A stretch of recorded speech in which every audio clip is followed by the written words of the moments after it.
And welcome to Linux Action News, our weekly take on Linux and the open source world. This is episode 61, recorded on July 8th, 2018. I'm Chris. And I'm Joe. Hello, Joe. It's good to be connected with you from the Linux Academy offices.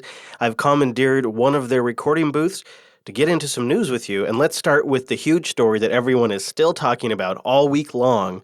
SUSE has been acquired. Yes, for $2.5 billion by a company called EQT. Yeah, EQT is buying them from Micro Focus, who's owned them for a little bit now. And the language around the whole announcement is super positive. What I'd call an acquisition, they're calling a partnership. And it sounds like EQT is interested in really kind of keeping things the way they are with SUSE, only doubling down on perhaps some talent and hiring and investing in certain areas that they think SUSE is primed to grow. I'm not sure what those areas are. They don't really call those out.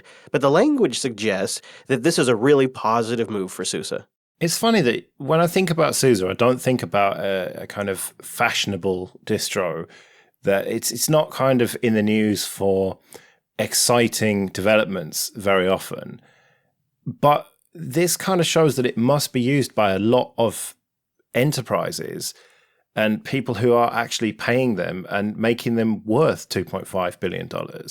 Because that is a lot of money. I mean, okay, it's not Red Hat money, but it does show that they must be profitable, they must be growing, and things must be chugging along nicely there. It doesn't make it any more exciting as a distro, and OpenSUSE never particularly excites me either, but it must be doing well, and that's got to be good for open source generally, hasn't it? Yeah, I think I mostly agree, Joe. That's a pretty positive spin on that. I'm impressed. And I'll tell you where that figure comes from. So it's like the final figure is $2.35 billion, and that is 26.7 times the adjusted operating profit of the SUSE software unit from Micro Focus. That's according to Micro Focus in an interview in Reuters. So that's a pretty big adjustment. In some industries, you might see 3 times the operating profit. Sometimes you see something much larger if there is an assumed potential. And so you kind of hedge on the potential of the business. So that could be where the 26.7 times what their profit was. That's how they're getting to $2.535 billion. And it could suggest what you're saying, that there is some direction they're going. There is an obvious trajectory of growth here that they're seeing when they look at all of the numbers. And so that's why the figure could be so high. And yeah, that is a good sign for open source and free software. I wonder to what extent Red Hat doing so well lately and Canonical shaping up to try and do an IPO or get bought or whatever. I wonder to what extent all of that had a bearing on this valuation, because it's not just SUSE as an individual company. It's the whole industry is going that way. And as we move towards more automation and Internet of Things devices, it all needs a back end. It all needs servers. And that is all running Linux. And so it's almost like this rising tide lifts all ships idea, isn't it? And so I wonder if part of the growth projection is just based on the industry in general growing. Yeah, I might know the name for that rising tide, Joe. I think it's called Kubernetes. And SUSE earlier this year really started putting their marketing effort behind their initiatives around Kubernetes. And they've launched several platforms, including the SUSE OpenStack Cloud, the SUSE Cloud Application Platform, and the SUSE CaaS platform, which is a certified Kubernetes software distribution. And when they got in that game and then started making hype about it around April, I think that probably is a likely source of a lot of their future potential. The Kubernetes hype is strong. If they would have called it the SUSE Kubernetes blockchain distribution, that figure may have been 80 times. Yeah. Well, something that surely there's only a positive spin to be put on is GNOME are hiring. Thanks to the cash injection that they got a few weeks ago, now they're going to spend that on hiring some new personnel. Yeah, 4 new posts. And yes, we'll have a link to the job opening page in the show notes, linuxactionnews.com/61. Now, the foundation is currently recruiting 4 positions: development coordinator, program coordinator, a sysadmin, and 1 developer, 1 GTK plus core developer. But didn't they get $1 million?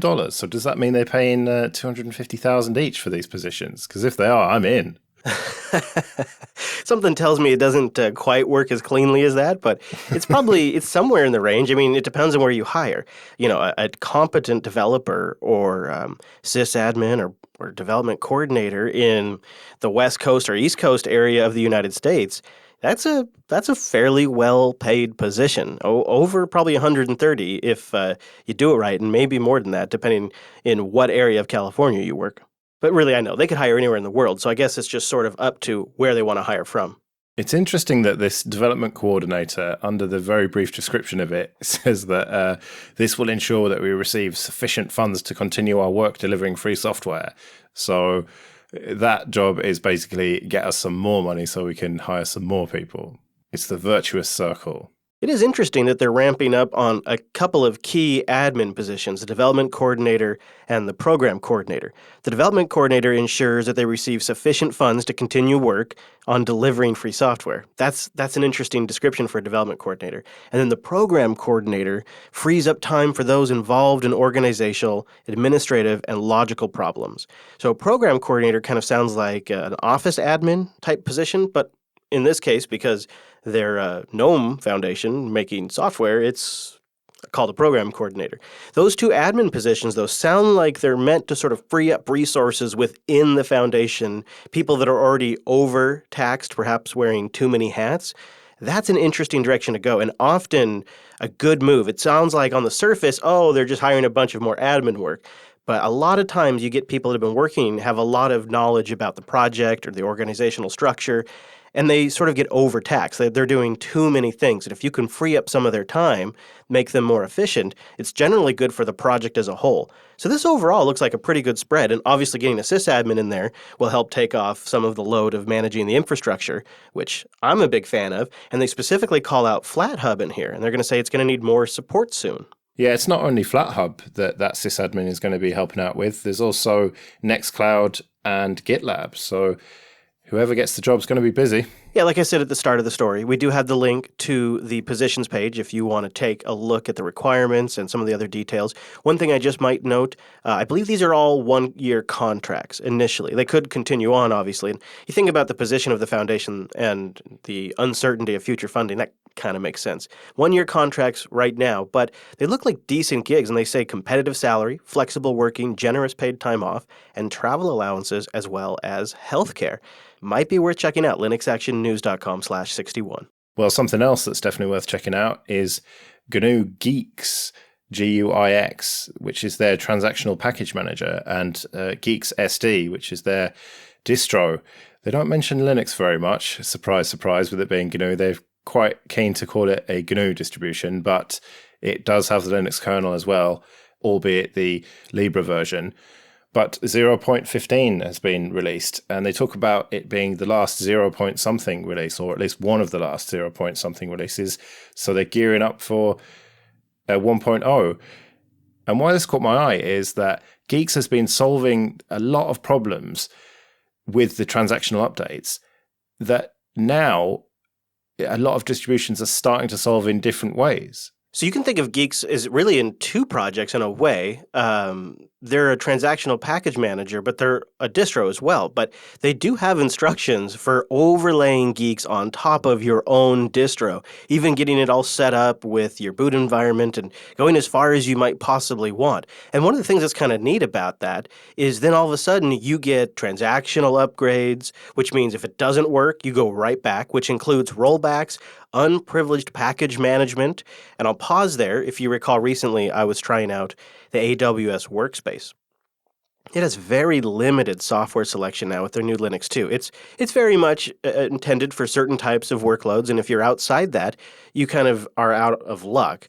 This would give me everything I'm looking for. I could install things like Chromium. I could even install the GNOME desktop with the Geeks Package Manager on top of my existing distribution. And with rollbacks and unprivileged management, i.e. I don't have to be root, that means I could get pretty far on a virtual instance or on it's just a workstation where I don't have root access. It also has per-user profile support and garbage collection.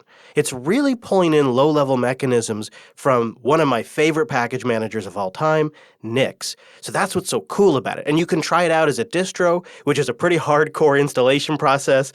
It drops you to a command prompt and then just says, hey, if you don't know what to do, hit Alt F2, go over to your other TTY and read the instructions, and then come back over and type the commands here at the root prompt that you want done. So that's kind of a fun installation process if you know what you're getting into. Or you could abuse an existing installation and try to lay this thing on top of it. Both are super geeky and pretty cool. Why do you think that it's not more popular than it is then, Geeks? Because technically it is amazing, but you don't seem to hear about it. It's not implemented in other distros, and it just seems to have flown under the radar somehow. It's definitely got to be in part because it's kind of a bit of an afternoon to get it up and going. I mean, maybe a couple of hours if you're lucky. And that's kind of a barrier to entry. But on top of that, it's solving a problem that there's solutions for. It's the Betamax VHS problem in our modern era. I can get absolutely everything I need these days from Docker, FlatHub, Snap packages, and insert various other methods to get software. Like, when have you really been totally out of luck these days? Like, I used to run Arch as a daily driver just because the AUR was a surefire, guaranteed way for me to get software. But for this entire 2018 year so far, I've been having no problem on an Ubuntu LTS Kubuntu-based desktop because I can get software different ways now that are good enough. They're not ideal, but they're good enough, and that's always been all the market really needs. And there was a time where I couldn't even live on an LTS. It just drove me crazy. I became known as a rolling release guy, and that was simply because of software availability. I haven't had that problem for a while now, and I think in a way, Geeks is solving a problem that other things that are kind of good enough already solve. And it kind of took an edge case for me to really go, oh, I could use this. And that's when I'm using AWS's Workspace as a daily driver. And I got to admit, that's an edge case scenario there. linuxacademy.com/unplugged. Linux Academy is a platform to learn more about Linux and all of the different ways you can use it that help out the resume too. AWS, Azure, OpenStack, or the essentials of Linux itself. Basically, if it can run Linux or Linux runs on it, Linux Academy has courseware about it. And in July, they have their largest content launch in history. That's why I'm down here at their office to help them celebrate the launch, because not only do I love a good party, but I'm going to be on their Tuesday stream while they're launching a bunch of stuff. I'm very excited about this, and so are they. I've been watching the company really as a whole celebrate this massive achievement, and you can get started right now for 7 days, absolutely free, when you go to linuxacademy.com/unplugged. But you know what? I'll also mention this. They have a free community plan that they just recently added a bunch of new content to as well. linuxacademy.com/unplugged. You go there to support the show, and then you can sign up for a free 7-day trial, get access to everything, downloadable content, audio guides. I mean, it's awesome. Or try out the community section. Tons of great content in there, and it doesn't cost you a dime. linuxacademy.com/unplugged. Another week, another Android security story.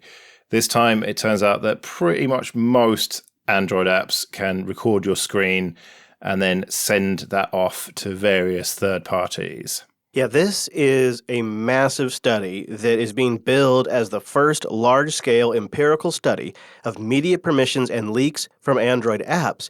And the damning thing here is it isn't necessarily the apps that you love, but the third-party libraries that they're using. And this impacts over 89% of apps in the Google Play Store that make use of an API that requests screen capture or recording.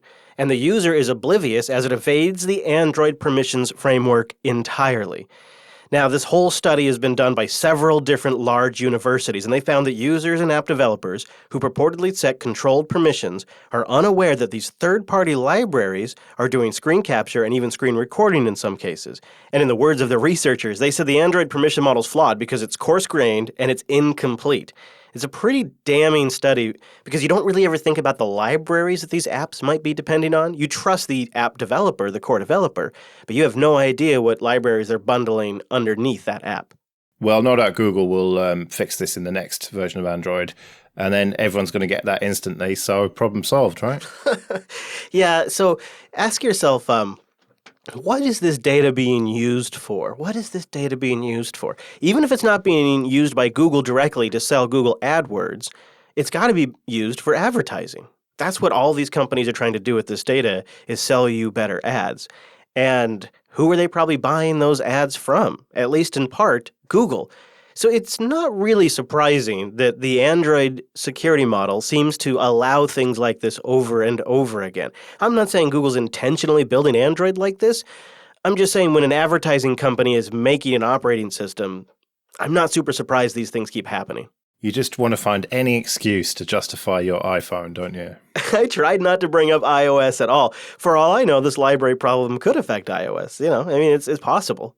Well, they said they're going to move on to that next, iOS, and try and find whether it's the same problem there or whether that's got other problems, which it might do. But I do take your point that it seems less likely, doesn't it? It seems less likely that a company who is out to sell you ridiculously expensive hardware as a business model is going to then spy on you and gather data so that they can sell ads, because they're not selling ads like Google is.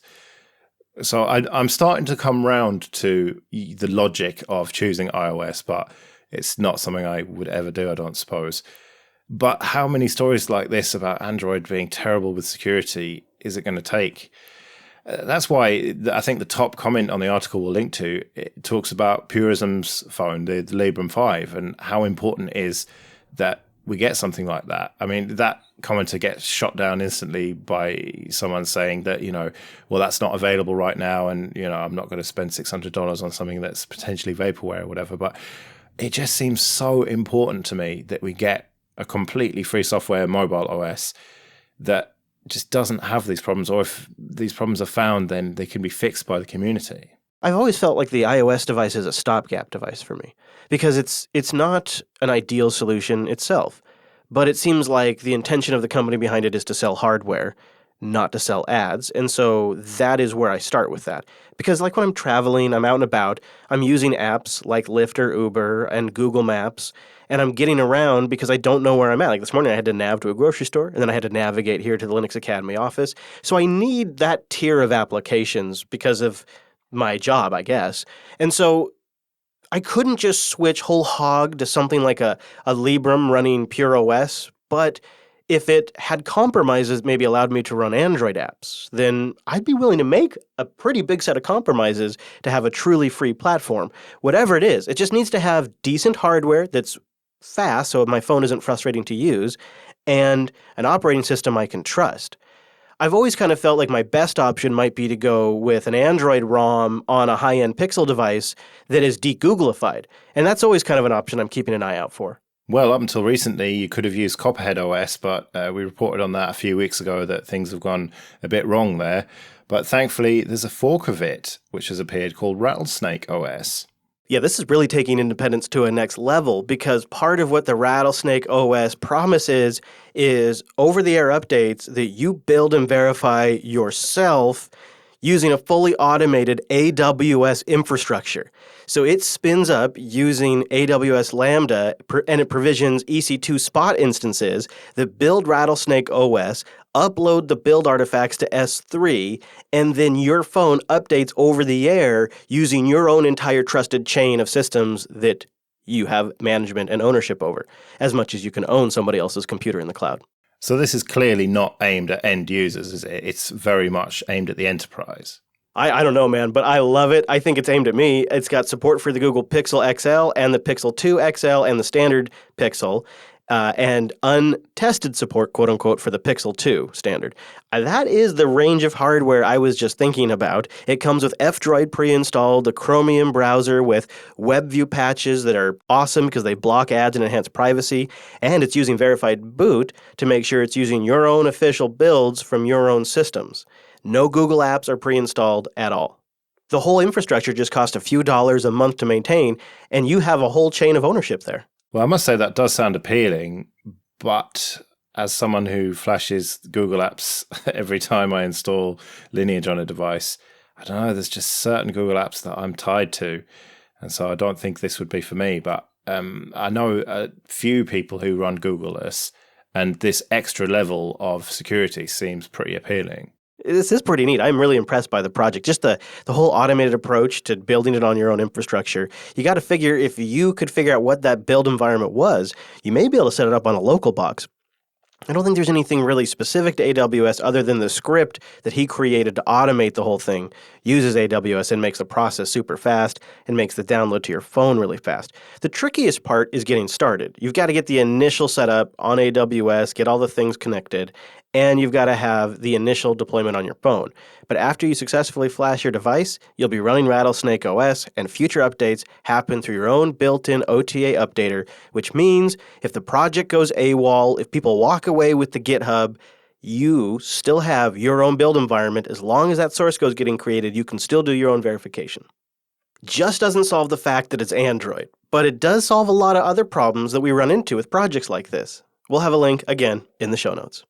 Okay, well, let's end with a quick security PSA, and that is if you've been using the browser extension Stylish, stop doing that immediately because that has been stealing people's browsing history. Yeah, it looks like since January of 2017 in Chromium, and then March of 2018 in Firefox is when this started happening. And if you followed guides online like I did to make Firefox look really slick on GNOME Shell, it uses Stylish to accomplish that. So you may have installed it ages ago and not even realized. So go double check your extensions.